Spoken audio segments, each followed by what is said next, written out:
news. DC's Blue Beetle is tanking at the box office, and it isn't even out yet. I'm not one of these guys that have been dying for a Blue Beetle movie to come out. Make no mistake about it. It's probably going to flop, and probably flop pretty harshly. How is this possible? DC has been trying all year to get one hit at the box office, and so far things haven't gone as planned. The Flash was supposed to be DC's game-changer movie, but unfortunately it tanked at the box office. And now it looks like DC's next movie, Blue Beetle, is going to tank as well. Yes, according to a new report, analysts predict that Blue Beetle will only bring in between $12 to $17 million during its opening weekend, which are really low numbers, especially for a movie that took $120 million to make. 12 to $17 million is not just a small number. It's not just a sub-20 number.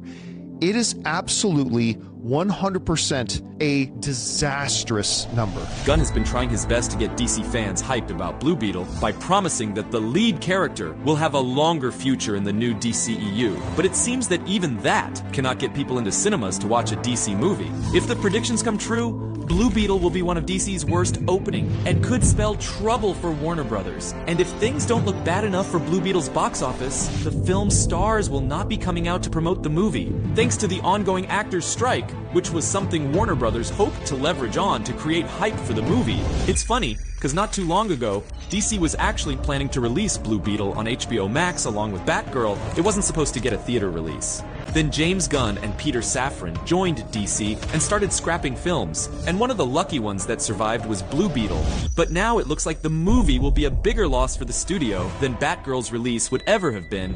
If you ask me, they should have kept Batgirl and scrapped Blue Beetle. Blue Beetle is well known in few circles, but the general comic book fans don't really know who he is. Batgirl, on the other hand, is culturally just more relevant, and the movie even had some star power, with Michael Keaton making a cameo as Batman and Brendan Fraser as the villain Firefly. But instead, DC canceled it, disappointing many fans, and even making some of them super mad at DC. The DC movies for the last 5 years have been a total train wreck. And at least in terms of box office results, some of the movies I think have been pretty damn good. Not all of them, but some of them have been pretty damn good. And I think Blue Beetle looks actually really fun. But as we've been moving further and further towards the opening weekend for Blue Beetle, I just haven't seen any reason to feel optimistic that the audience is going to get out and support it.